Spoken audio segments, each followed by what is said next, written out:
Hello everybody, this is Defun TCG back here with another video.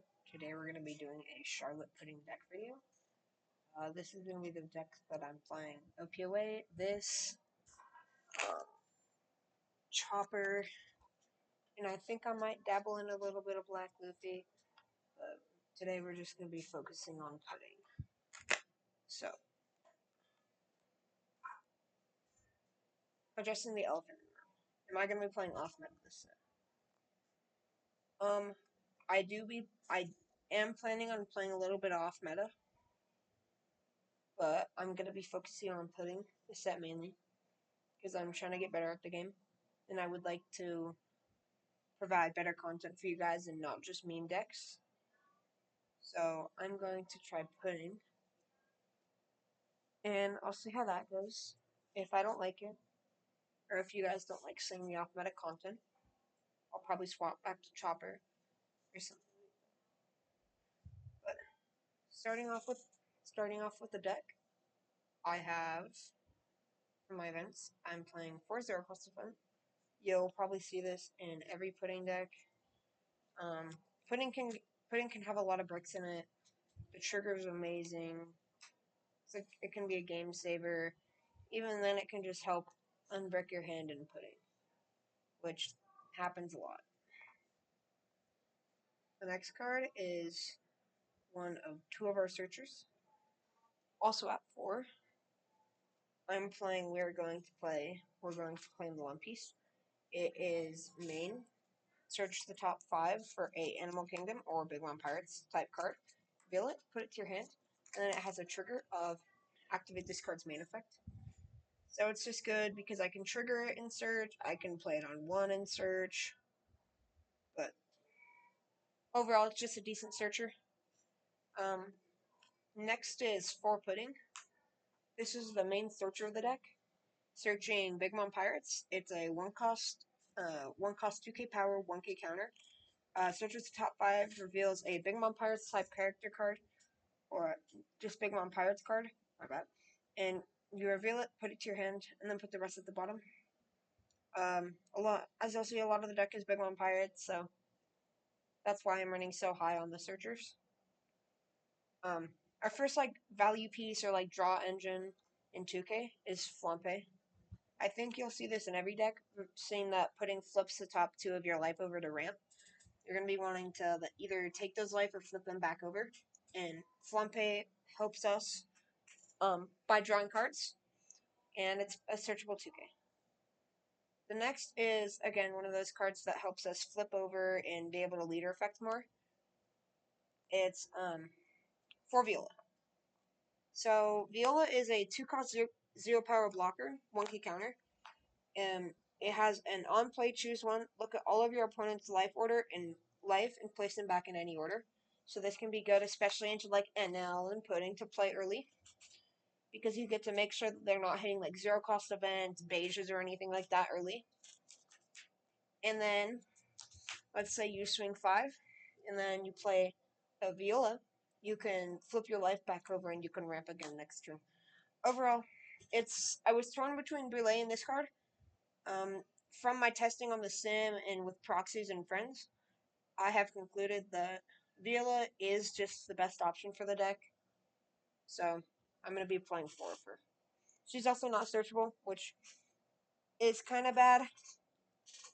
But on to the next 2K in the deck. It's probably one of the best yellow cards in the game. Capone Gang Beige. We all know what it does. Trigger. One of your opponent's characters or leaders can't attack during this turn. Great card. Wouldn't go lower than 4. So now here's my tech card.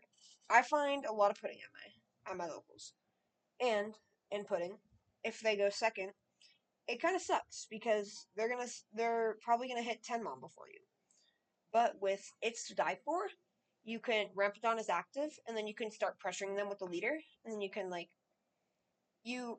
It's to Die For, you see your big moms first, and in the mirror, that's just what you need to see. You need to find as many big moms and drop them as fast as you can, and It's to Die For really helps with that. On to the last 2K in the deck. This is really a flex spot. I don't really see myself triggering this a lot. I just think it's a good 2K.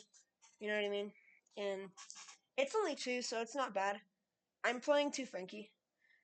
Draw card trigger, and then if you're at 1 or less life, play it can be helpful.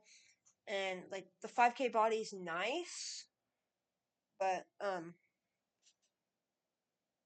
don't know. I'd probably like maybe swap it out for like another searchable 2K. Um, I'm pretty sure there's a new really good 2K that comes out in the starter deck, so Frankie will probably get swapped out. The next value piece is Force ST12 Newgate. Um, this helps a lot because for 6 Dawn you can flip all of your life over and gain a life for 6 Dawn and put 1 back. So it allows you to organize your life.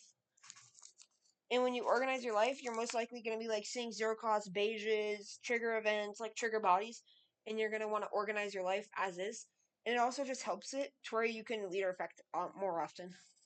So that's why I'm on 4 Newgate, and it's just a 6/7 with counter, which is extremely strong.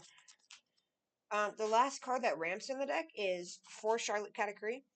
Again, it's another 6/7 1K counter body, but on play, you may flip one of your face-up life cards face down, and Rampadon is active. So it's just a good value body that helps you hit your 10 lands and stuff. But on to the top end. My top end is pretty bricky, so that's why I'm on 4 0 cost. I try to make the deck with as little bricks as possible, but it's kind of hard with the deck because it doesn't have a lot of flex spots. So I'm playing 4 7 I've seen lists either playing 10 cost ace over this, or it's either 7 or 10 cost ace. I think 7 is better because if you don't see your Katakuri or your It's to Die For on curve, 7 can really help in the mirror. Being able to punish them with the 8K body, or making them trash life, or you gaining life. Overall, 7's just a generically good yellow card. As well as the 9 Joblin. I'm on 4 of her. It's a new card from 08. 9 cost 9K body. On play, Dawn -1, you trash a card from your hand, and you gain a life, and your opponent, and you put a 6 cost from your opponent's field in the top or bottom of their life.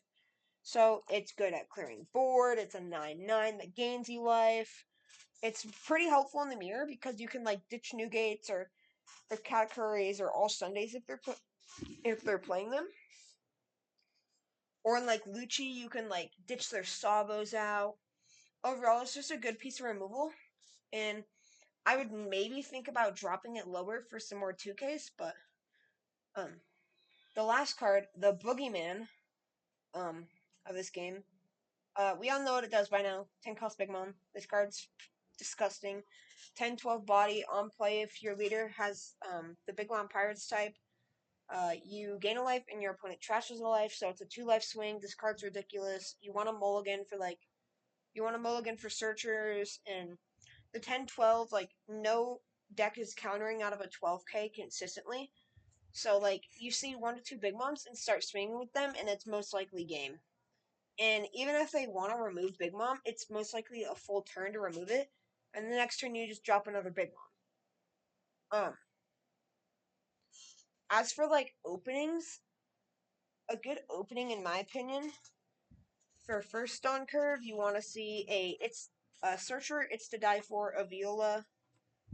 I'll show you what I like to see on my first on curve. So,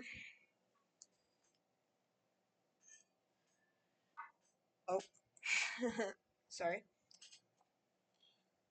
So I usually want to see like we're going to claim the One Piece, a Viola. It's to Die For, a Katakuri, in any one of your in any one of your woodlands. For this test, we'll just do 10 to the 10 woodland. So you have your Dawn on 1. You have your leader. So you get 1, and you get to search and grab something. And then the next turn, you're at 3. Let's just say you get like a 2K. You get to tap 3 and it's die 4.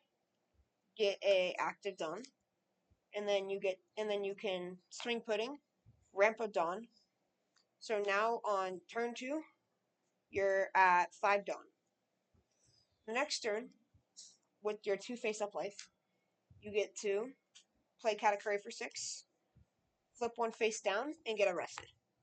And then I like to tap 2 and just play Viola out, and like either look at my opponent's top life or flip mine over, or it's just good information. Or if you don't have the Viola or the Katakuri in hand, Newgate also would work instead of the Kata. Just being able to flip all your life over, and then you can swing with your leader again, and then ramp. And by then, you on your 4 Dawn turn, on turn 4, you get to play a Boogeyman